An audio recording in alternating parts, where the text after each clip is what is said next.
Up until now, Montana's airwaves have largely been dominated by ads attacking the Senate and gubernatorial candidates. But now House candidates Steve Daines and Kim Gillen are entering the fray. I fact-checked 2 new ads this week.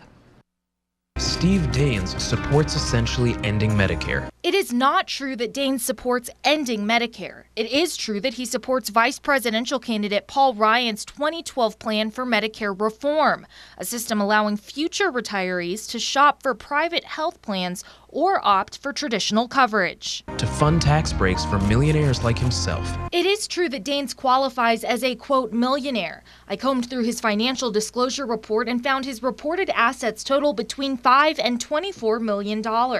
It is also true Daines supports lower tax rates, and not just for millionaires. I recently spoke to him at our Bozeman studio. He says Washington needs less spending, not more revenue. And he wants to take away a woman's right to choose, even for victims of rape.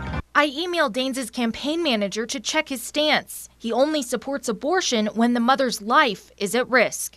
I don't even know what a job creator is. And it shows. This clip comes from a recent debate over tax rates in which Gillen argued that business owners are not the only ones who create jobs. She says company workers do as well. Gillen voted for over 50 tax increases, including a sales tax, hurting small business. I checked Montana legislature archives. It is true Gillen voted for dozens of tax increases during her 16 years in the state House and Senate.